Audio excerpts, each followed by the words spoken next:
So every day in Germany at 12:30, you guys usually go home and you eat lunch or something like that. And in America, when we get done at 3 p.m., we usually go to a sport that belongs to our school. Like it's a sports team for our school. And so we're each going to talk about a different sport or a couple of sports. And we have American football, and that's in the fall every year, and that usually runs from July through October or November. And they practice every day of the week when their season is in. And then we also have basketball, and that's in the winter, and they also practice every day, and it's directly after school. And then there's also baseball, which is in the spring, so they practice every day.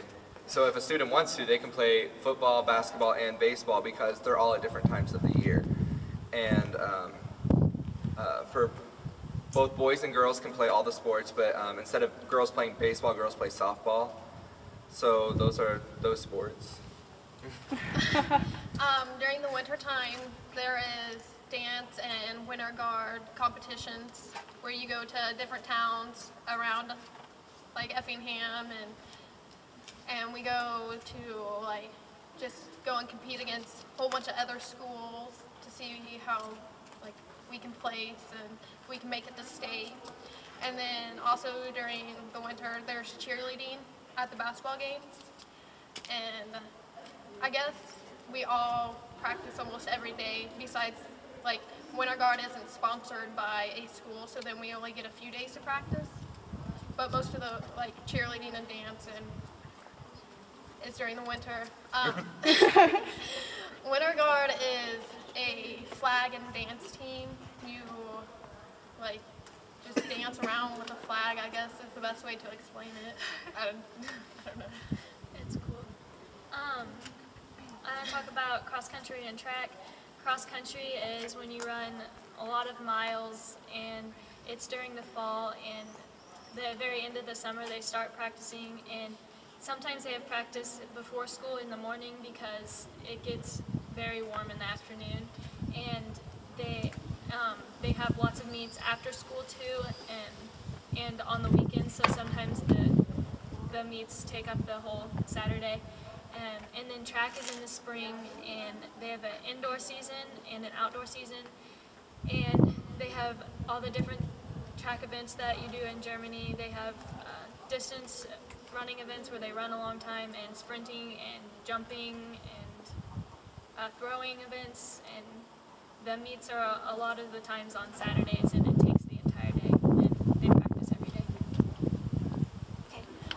I'm going to talk about volleyball.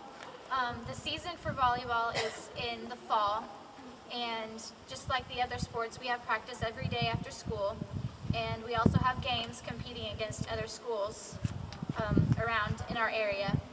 And sometimes they'll have tournaments on the weekends where they'll play, like you'll play 3 or 4 games or more in one day against different schools, and it's an all-day event. And then also band. Each school has their own marching band, and some of the bigger schools take their bands to competitions on weekends, and they try to see how good they can do against other schools in that as well. Okay, last but not least, we have football, or soccer you would like to call it. Our soccer team is mostly made of boys. Not very many girls play soccer, and it is in the fall, the fall season only. And with our soccer team, we practice every day after school at 3 p.m. until around 5 o'clock. And we have games about 2 to 3 times a week. So, and on the tournaments, there's tournaments on the weekends as well. And with the soccer, there's also, excuse me, there's also tennis. And tennis and soccer are both in the same season, but in the fall is the girls' tennis, and in the spring is the guys' tennis. And tennis is mainly the same thing as soccer, so you have a few games during the week, and then in the weekends you have the tournaments.